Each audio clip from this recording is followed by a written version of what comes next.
is the priciest steak you can buy. But if your local restaurant is offering Kobe beef, there's a good chance that that is not what they're selling. There's a steak sitting under a heat lamp at a restaurant you've likely visited more than once, where it will be called fresh after 40 minutes. The menu says premium, aged, hand-selected, and price reflects the language, not the quality. Many American steakhouses rely on atmosphere lighting, service rituals, and branding to turn standardized industrial beef into something that feels premium. But not all do. Some chains invest in sourcing, aging, and kitchen standards that deliver real differences on the plate. Let's start with the ones taking your money and giving you nothing worth the price. 7. Applebee's. Applebee's lands at 7 on this worst list not because it is the most dangerous or the most deceptive, but because it represents the most widespread version of the steakhouse illusion. It serves steak, it puts a price on it, and that price, typically between $12 and $22, creates the expectation of real value. It doesn't deliver it. Owned by Dine Brands. Global also parent to IHOP, Applebee's operates under a franchise model where cost control drives sourcing decisions. The beef comes from low-tier industrial suppliers with no aging program or sourcing transparency, and customers are given no meaningful information about origin, feed, or processing standards. Instead, flavor is engineered through pre-marination, masking the limitations of the base product and compensating for tenderness and taste that the meat itself cannot provide at this price point. Inspection records have also shown recurring issues across locations, including temperature control violations and meat storage problems that consistently appear across lower-tier chain operations. Applebee's lands at 7 because it is not truly trying to be a steakhouse in the traditional sense, but it still benefits from being perceived as one. And for a lot of people, that perception costs $20 and a forgettable meal. But if a pre-marinated, industrially sourced steak at Applebee's represents the entry-level version of this problem, the next chain on this list charges you significantly more for something that is barely better in any meaningful way. 6. Texas Roadhouse. Texas Roadhouse has a large and genuinely loyal following, and placing it on this worst list will feel controversial for many people who associate it with consistency, big portions, and positive dining experiences. But familiarity and satisfaction don't automatically equal quality or sourcing integrity. Texas Roadhouse positions itself as a mid-tier steakhouse, with prices higher than fast casual chains like Applebee's. Its appeal is heavily supported by generous portions and its famously popular rolls, which play a major role in customer satisfaction. However, the steak itself is sourced through large industrial suppliers, including Tyson Foods and JBS2, of the biggest beef processors in the United States, both of which have faced documented regulatory violations, recalls, and legal penalties, including antitrust cases in the industry. While steaks are cut in-house, there is no meaningful dry aging program for most cuts. Instead, the product is primarily wet-aged industrial beef, a process that preserves but does not enhance flavor in the way traditional aging does. The result is a system where portion size and side offerings carry much of the perceived value, while the steak reflects standardized commodity sourcing rather than elevated craftsmanship. If Texas Roadhouse represents the popular middle tier of this system, the next chain on this list charges even more for a product with even more questions attached to it. 5. Longhorn Steakhouse. Longhorn Steakhouse is owned by Darden Restaurants, the same parent company that owns Olive Garden, Yard House, and the Capital Grille, which is a detail worth holding on to because the Capital Grille appears later on this list in a very different context. The fact that Darden owns both Longhorn and the Capital Grille tells you something important about how the restaurant industry thinks about market segmentation. The Capital Grille is the premium brand, positioned at the top of the price spectrum with sourcing and aging practices that reflect that positioning. Longhorn is the volume brand, positioned in the middle of the market with sourcing and margins that reflect that positioning instead. They are owned by the same company. The beef programs are completely different. And the customer at Longhorn is paying for a brand that shares a corporate parent with a genuinely good steakhouse, without receiving any of the benefits that make that steakhouse genuinely good. Longhorn's beef sourcing follows the same industrial supplier model as Texas Roadhouse and Applebee's. The marketing language around their beef uses words like fresh and expertly seasoned, which are real in the narrowest technical sense and misleading in the broader practical sense. Fresh means it was not frozen before it reached the location. It does not mean it was raised on pasture, aged for flavor, or sourced from farms with meaningful animal welfare standards. The kitchen inspection record at Longhorn locations has produced recurring citations for temperature control issues and cross-contamination risks in the meat preparation areas. In 2025, a Longhorn steakhouse location in Florida was cited for storing raw beef.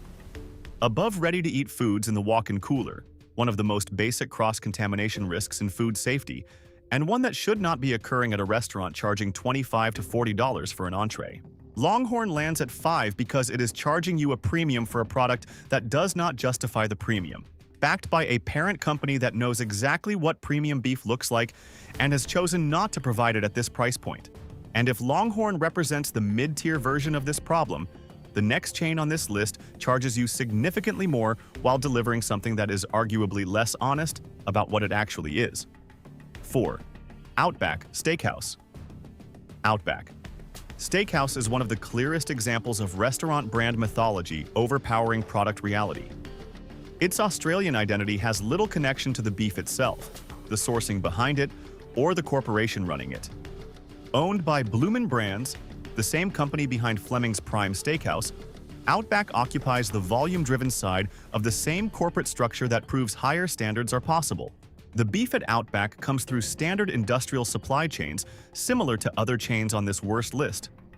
While menu items like the Bloomin' Onion and Outback Special have become deeply recognizable, the brand loyalty they generate often exceeds the actual quality of the product.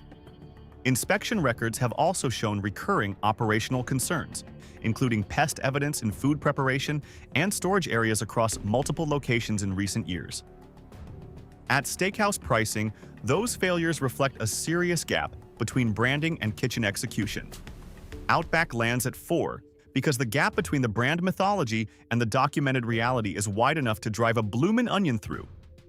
And the next chain on this list has been trading on a specific piece of brand mythology for so long that most customers have completely stopped questioning whether the mythology has any relationship to the current product. 3. Sizzler. Sizzler occupies a distinct and telling place in the American steakhouse landscape.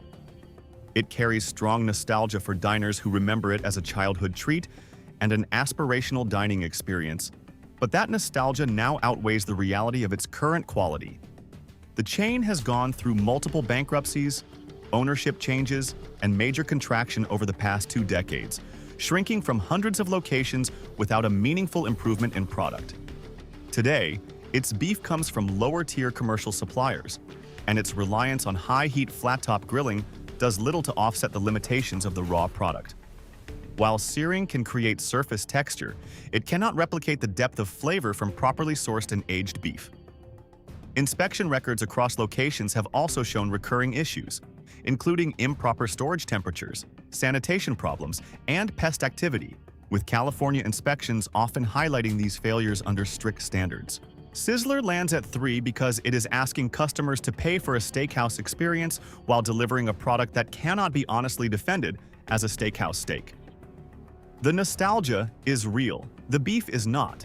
And if Sizzler represents the legacy chain version of this failure, the next restaurant on this worst list is a more recent phenomenon. A chain that built its entire brand around the idea of accessible luxury and delivered something that belongs much closer to the industrial end of the spectrum. 2. Saltgrass Steakhouse.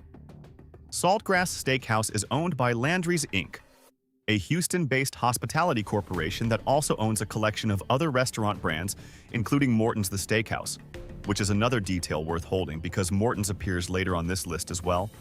The same dynamic that operates between Darden's Longhorn and Capital Grille, and between Bloomin's Outback and Fleming's, operates here between Landry's Saltgrass and Landry's Morton's. A volume brand and a premium brand. The same corporate parent. Fundamentally different products. Saltgrass markets itself aggressively around a Texas ranching identity, using imagery and language designed to suggest direct farm connections, heritage sourcing, and the kind of beef quality associated with serious Texas cattle culture.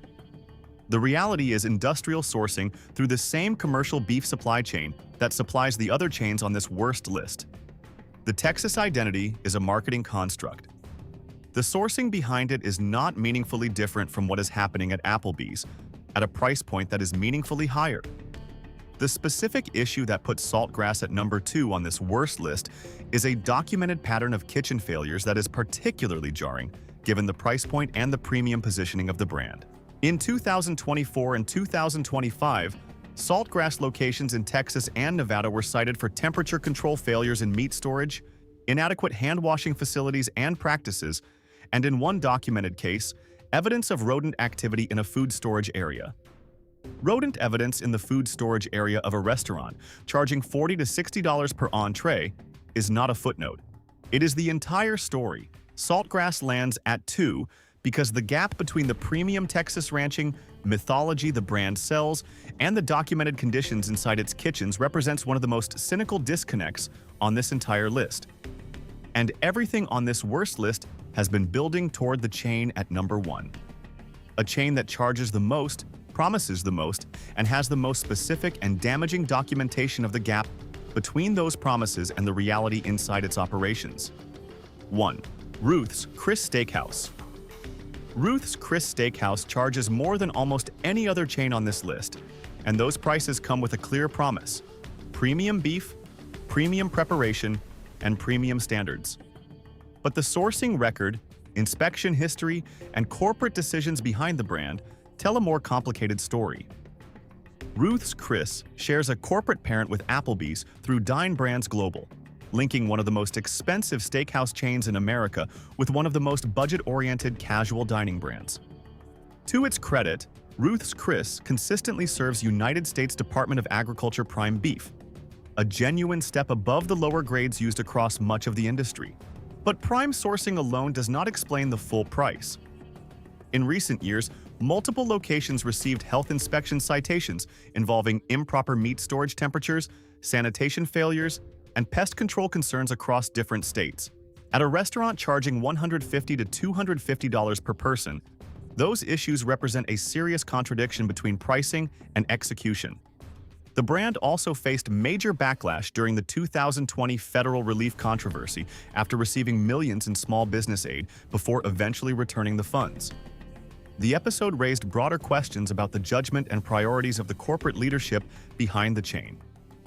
A company that instinctively reaches for small business relief funds it does not qualify for is a company whose relationship to its customers and its obligations is worth examining carefully.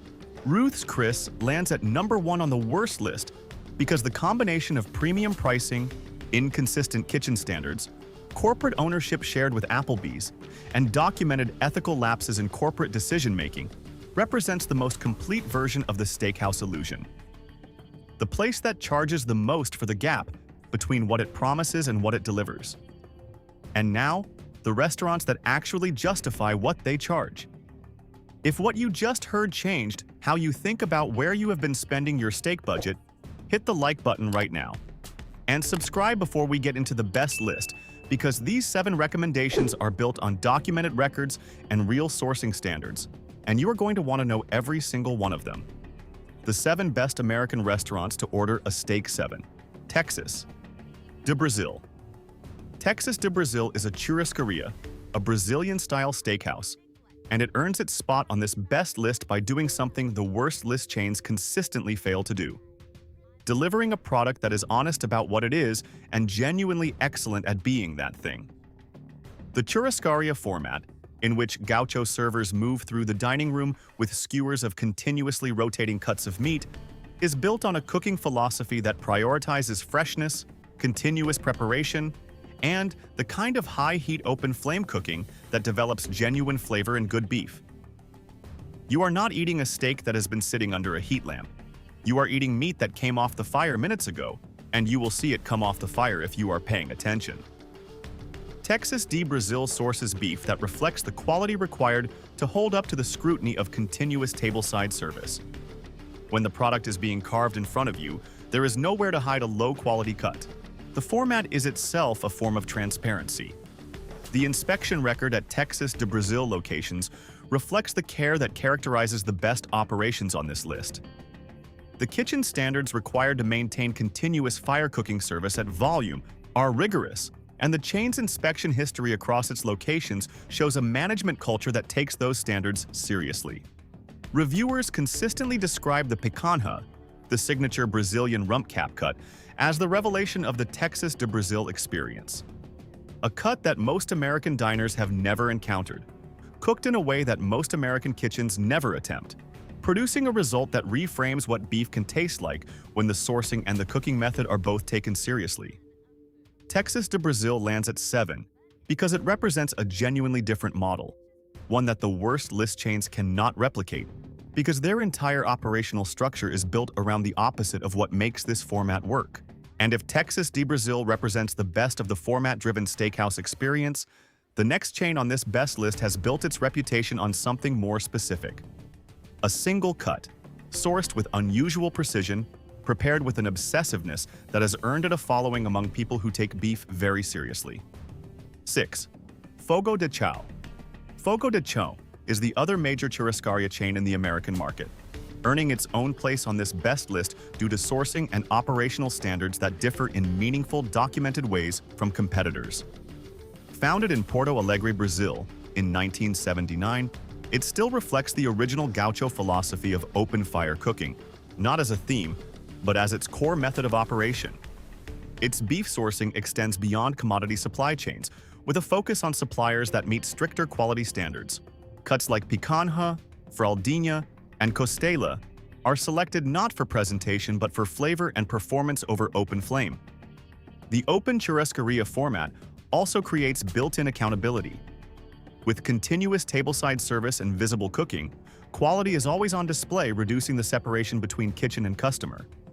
Reviewers often note that compared directly with lower-tier chains, the difference is immediately clear in flavor, preparation, and overall dining consistency.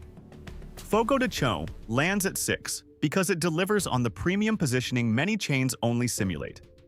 And the next chain on this best list operates in a completely different format, but with an equally serious approach to sourcing that has earned it a specific and devoted following among diners who have learned to recognize the difference between real quality and its expensive imitation. 5. The Capital Grille. Here is where the Darden connection becomes relevant in the best possible way. The Capital Grille is owned by Darden Restaurants, the same parent company as Longhorn Steakhouse, which sits on the worst list.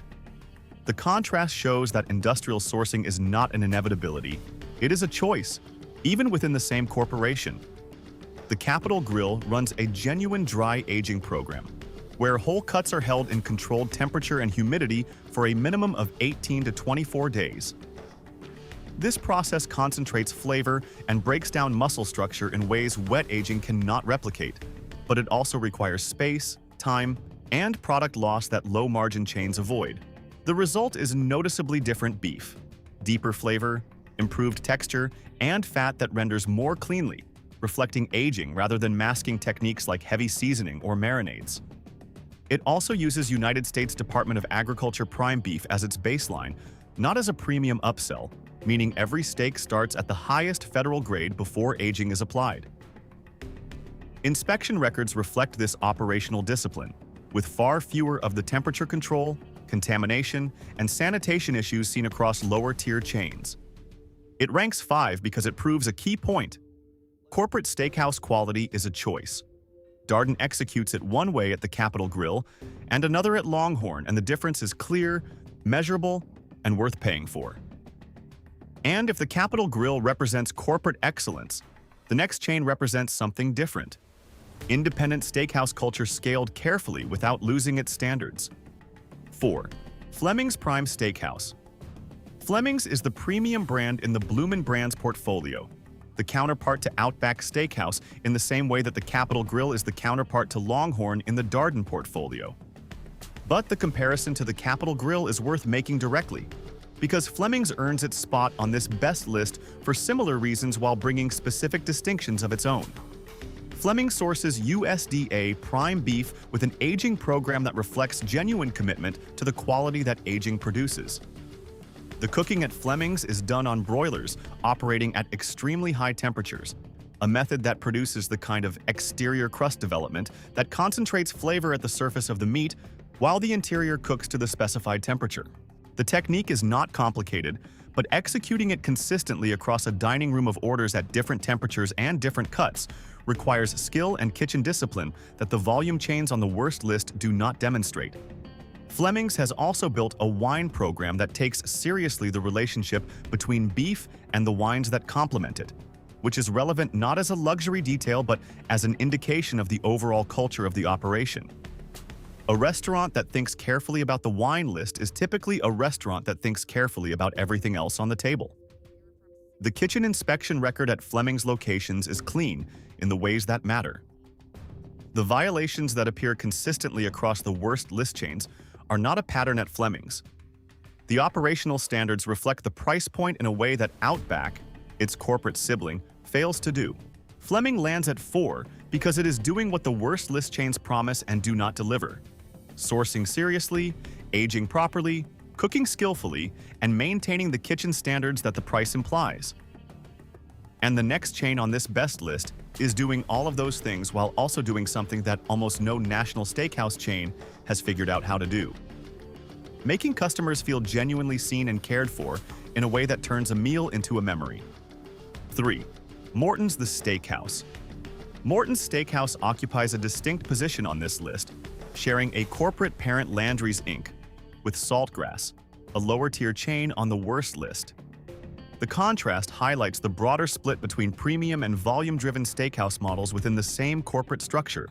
While Saltgrass operates on mid-range pricing with more industrial sourcing and weaker kitchen standards, Morton's justifies its premium positioning with USDA prime beef, proper aging programs, and consistently stronger operational control.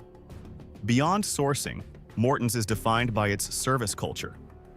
Tableside presentation of raw cuts before cooking creates a level of transparency that removes ambiguity from the ordering process. Diners see exactly what they are getting before it hits the grill. Morton's lands at 3 because the combination of prime sourcing, proper aging, strong kitchen standards, and a service philosophy built around genuine transparency produces an outcome that the worst list chains cannot replicate, even the ones charging comparable prices. And the next chain on this best list takes that transparency one step further, building its entire identity around the sourcing story in a way that no other national steakhouse has managed to do as effectively. 2. Monstros Steakhouse. Monstros is a California-born steakhouse group that has expanded selectively while preserving the sourcing standards and kitchen culture behind its reputation. Its beef sourcing is highly specific and transparent, with direct relationships that allow detailed traceability from supplier practices to aging processes far beyond commodity market purchasing. Its dry aging program is among the most disciplined in the national steakhouse space, with precise control of temperature, humidity, and timing that produces deeper flavor complexity than wet-aged industrial beef. Cooking at Monstros is built around protecting the quality of the product, high broiler heat, careful resting, and precise plating, all aimed at revealing rather than compensating for the meat's quality. Inspection records align with this discipline, showing no recurring patterns typical of lower-tier chains and reflecting strong operational control. It ranks number 2 because it most closely reflects a true farm-to-table steakhouse philosophy at scale, while the number 1 chain pushes consistency and accessibility of those standards even further. 1. Stony River Steakhouse and Grill. Stony River Steakhouse and Grill is not the most famous name on this list. It lacks the cultural footprint of Morton's or the Capital Grille, the spectacle of Fogo de Chão, or the prestige of Monstros. What it does have is something rarer: a consistent, verifiable record of delivering what it promises at a price point accessible to a wider range of diners. While still maintaining sourcing and kitchen standards, the worst chains fail to meet even at higher prices. Operated by O'Charley's Holdings, Stony River focuses on USDA choice and prime beef from suppliers with documented quality standards. Its identity is built less on marketing and more on consistency and product integrity. Inspection records reflect strong food safety discipline, with no recurring patterns of the temperature control issues, contamination risks, or sanitation failures seen across lower-tier chains. The dining experience keeps the focus on the beef itself, simple menus, transparent sourcing, and consistent execution. Reviewers who compare it to the worst list chains consistently note a clear gap, better flavor, cleaner preparation, and pricing that matches what is actually served. Stony River ranks #1 because it proves the core argument of this investigation. You don't need luxury pricing to get a properly executed steak. You need standards, consistency, and honesty. Here is the takeaway. The worst 7 steakhouse chains built powerful atmospheres that mask inconsistent quality, using decor, service rituals, and branding to justify prices without prioritizing the beef itself.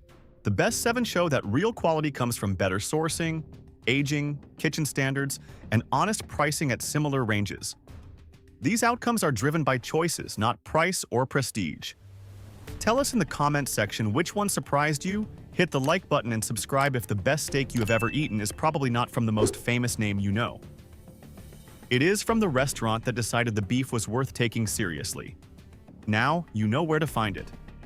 Click on the next video right now, because the next food giant we investigated might be even worse.